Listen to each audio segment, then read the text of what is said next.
Hello, and welcome to this back-to-school edition of Cavalier Connection. I'm Carly Shiver.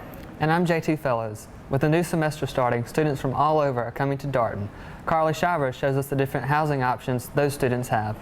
As a new Darton College student, you are faced with many questions. One very important question is, where will you live? One factor that students consider is whether or not they want privacy and space or the quote on-campus experience. As a freshman, I wanted that on-campus experience, and living in an apartment, I felt like I'd be really isolated from others, so I really wanted a chance to be able to socialize and get to know everyone.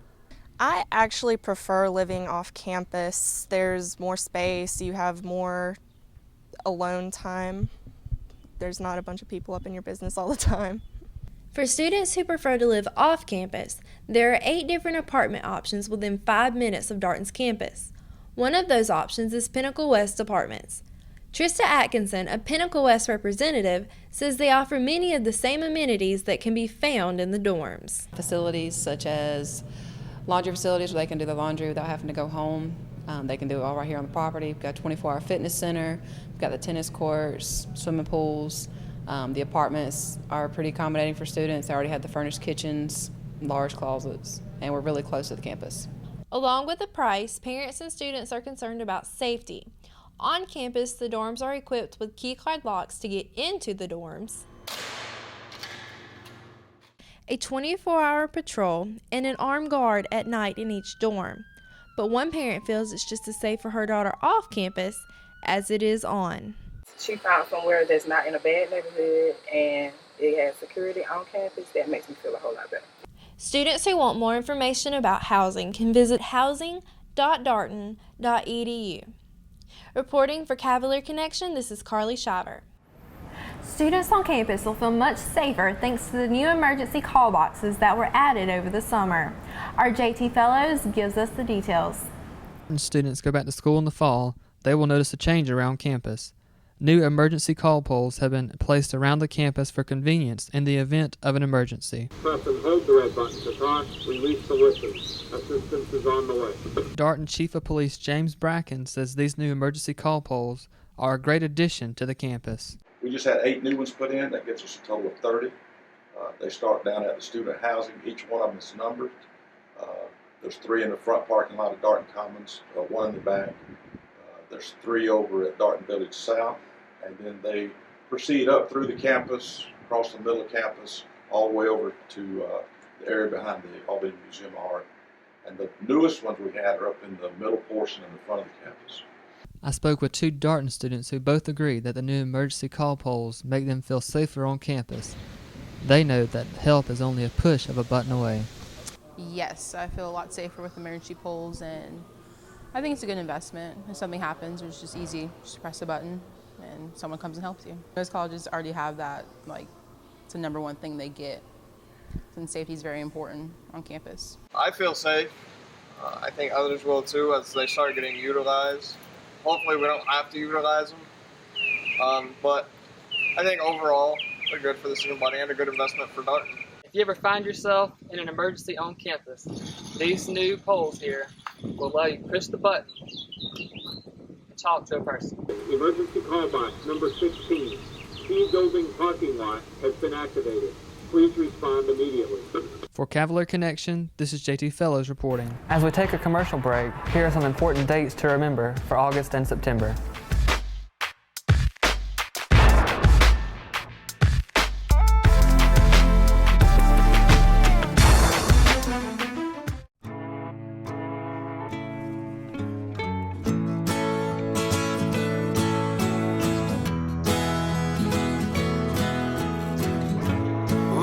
Son, tell him that I've begun to dream of things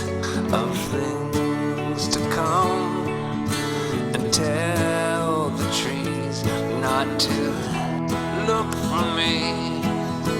I'm going to find some peace of mind. Wake the sun. Wake the sun, wake the sun,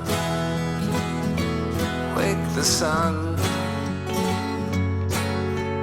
NFC,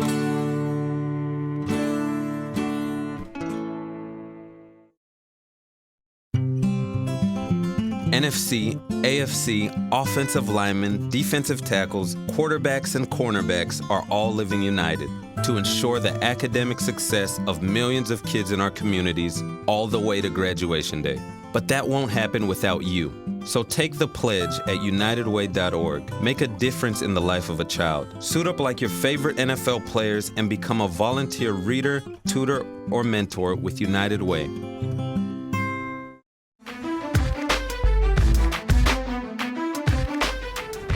Welcome back. With an anticipated high enrollment at Darton, parking spots are going to fill up faster. Carly Shiver tells us some important information about parking and where to get more information. At the beginning of every semester, the Darton police receive an influx of students coming to pay their parking fines. But with each ticket, students bring with them a few complaints. The most common is parking in faculty and staff parking or parking the wrong way in the parking space. The policies, we give out parking brochures here at the Public Safety Office.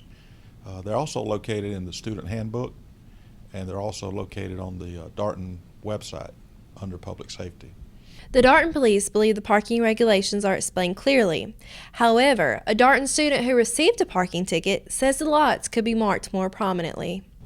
I got it when I parked in the wrong parking spot because it wasn't labeled clearly. Well, I thought it wasn't labeled clearly. I didn't see it. I feel like they could be probably differentiated a little bit better, you know. Curious as to who was right, I went out and investigated the issue. While I found every faculty parking lot had a sign at its entrance, not every single parking spot had the words faculty and staff painted on it. This seems to be where the main confusion is, but Chief Bracken says if students just read the handbook, then it would clear up any confusion. One thing I tell all students, the best way to save money is get a parking brochure and a student handbook and read the student handbook.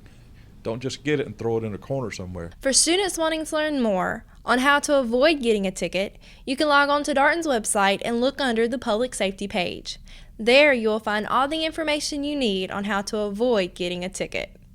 For Cavalier Connection, this is Carly Shiver reporting. The First Year Experience program here at Darton will be making some changes in the fall. JT Fellows tells us all about the upcoming modifications. First Year Experience is a class that helps new students adjust to college. This year's freshman class will experience something new at Darton, as the First Year Experience class will be changing in the upcoming fall semester. Pat Ridgway, the Assistant Dean of Learning Support, explains why Darton is making the change and why this change should benefit students. In evaluating the DART course and looking at student evaluations and their comments, we realized that every student was not always getting the same information. And the DART course offers such great information, we thought we need to standardize this a bit more. One of the things that I'm most excited about is that every student who enrolls in the course will be able to get the information he or she needs within the first 8 weeks of the semester. And that's really when students need to know about programs and services that are offered here, academic strategies that they can use to get through their classes, how to prepare for exams, and just about everything we want them to know. First Year Experience will now only be offered as a half-term course, but not all incoming freshmen will have to take the class. Used to, every student had to take the DART 1000 class, but now if you have 12 or more credit hours, you do not have to take the DART 1000 class. So if you transfer in with less than 12 credit hours, or if you enter in school with less than 12 transfer hours or credit hours, then you have to take the class. There will also be a new textbook for the FYE class. It will be written by Darton faculty members. Our textbook will include information that's more specific to Darton, so it's more relevant for our students to understand these are the programs and services that are available at Darton. There will be required assignments and a selection of choice assignments for the newly structured class. Students now have required assignments and optional assignments. And so if you complete the required assignments, you earn a grade of a C. If you want the B or the A, then you have to also participate by going to some of the on-campus events or completing some additional assignments. All FYE classes will now be hybrid classes. This means that students are expected to spend 2 hours a week in class and 2 more hours on their own time working on assignments. Everybody will meet for 2 hours a week, and we're hoping that because it's hybrid, that students will use the other 2 hours or the other 2 days to complete their assignments. A lot of the assignments will be online assignments. We're making the reading lab available for students who are in the DART class so that they can go up there. Everybody who works in the lab, the director, the assistant directors, are all very familiar with the course, all very familiar with the assignments, and they are available to help any student who comes up and needs assistance. This is JT Fellows reporting for Cavalier Connection. As we head to break, here's the upcoming schedule for cross country and soccer. Stay with us, everybody. We'll have more after the break.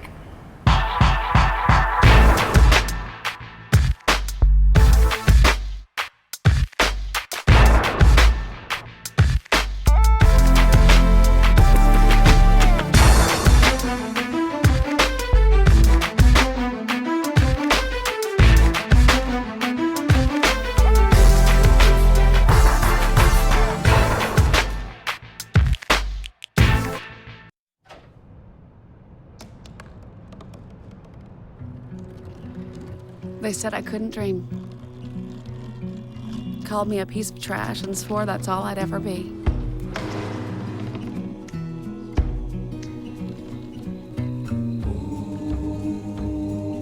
Said a bottle couldn't see the ocean.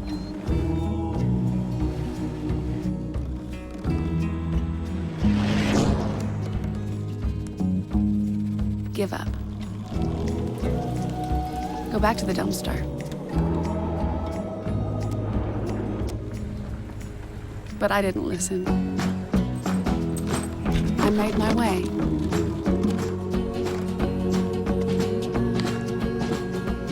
And now, I am what I've always wanted to be.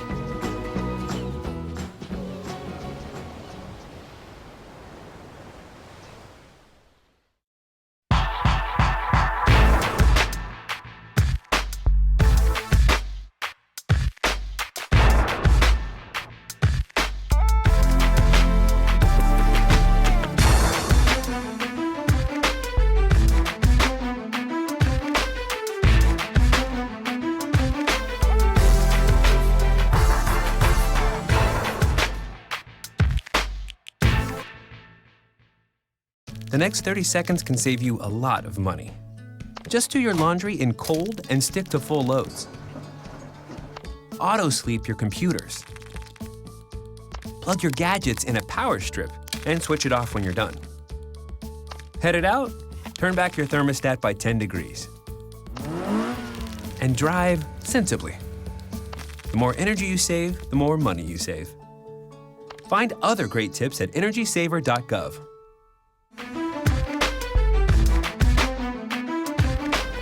Thanks for staying with us on this episode of Cavalier Connection. Darton Athletics have been on a tear in the past 3 years, winning 3 consecutive region championships in both cross country and soccer. JT Fellows gives us a fall sports preview. Fall sports programs at Darton are gearing up for another great year. Last year, Darton swept the fall sports. The Cavaliers won region titles in men's and women's soccer, as well as men's and women's cross country. This year's teams are hoping to go on to compete for a national championship. In cross country, men and women's head coach Bruce Skiles says that he lost a lot of runners from last season's team, especially his boys. These new runners are hoping to win their first championship. A lot of new runners coming in, so I got to feel them out, see what they can do, what they can't do, adjust my workouts accordingly. We're going to go to some big meets, which makes them tougher. I don't go to the little meets just to win them. I go to the meets I get beat up on, which makes my team better. So when I go to the big meets, like regionals and nationals, I do a lot better. I feel pretty confident we're going to win another one this year. It's not regionals. I'm using regionals, but it's nationals I'm looking at. It's the big show. Skiles feels confident that his teams can compete for a region and a national championship despite facing fierce competition from larger and wealthier schools. It'd be good for the school and good for my athletes, Another regional championship they can put on their belt, Like my girls, my boys, the ones that are coming back, it'd be 2 for them. Not too many kids can say that, Most people go to a school, they're lucky if they can win one. Most of them can't win them. We've been winning them back to back for several years now. The first cross-country meet of the season will be held here at Darton on August 31st. After winning a region championship and finishing 3rd in the national tournament last year, Men's head soccer coach Bart Sassnet says that he has lost a lot of his championship team from last year. We have 3 returning starters that are going to be integral in the start of the season because we're going to need their leadership. Jorge Chirinos, Alejandro Garcia, and Alan Kuhn all started last year for us, so we're excited they're returning. We've got basically a whole new team coming in, so we're excited. We lost 3 All-Americans and 10 guys who played in 2 national tournaments. So it's a little bit of a revamp, but we're excited. After being region champs for the last 3 years, Coach Sassnet wants to win a national championship this season. He says there's a lot of pressure, but his team needs to take this season one step at a time and stay focused under pressure. Winning the national championship means everything. That's our number one goal, and we like to win the region, but we've won it 3 times straight. So we've got our eye on the big prize, but we want to stay humble and stay focused on the little things first, and just want to work on getting these kids in here and building chemistry and trying to find a way to get to that national tournament again. It's going to be a long road, but I think if we take it day by day, we'll be okay. The first match for the men's soccer team will be held on August 25th in Atlanta against Monroe Community College from New York. On to women's soccer now, and head coach Ken Valens, who says that he has half of the last year's team returning. We're bringing back 10 kids from last season to start off this year, and then of course we got 11 new kids coming in. Some of those are transfers actually from other 4-year schools. So you start with new, but they've got some college experience already. The biggest challenge that the women's soccer team will be facing is teamwork and chemistry, with a lot of new players coming in.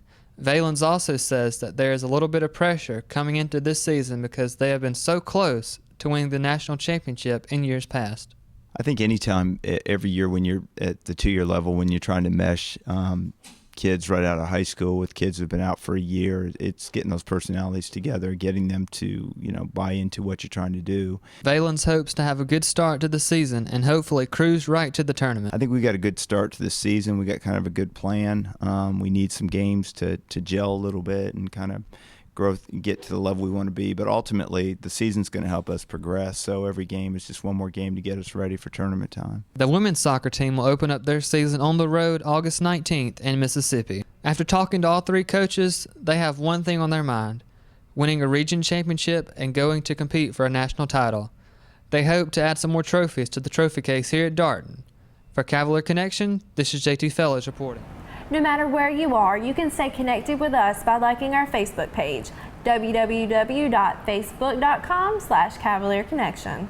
You can also watch the latest news stories by the Cavalier Connection team on our YouTube channel, www.youtube.com/Darton Student Media.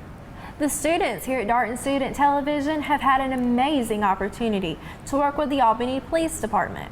Over the course of the next few months, we will be providing 3 public service announcements. We leave you now with the first completed PSA.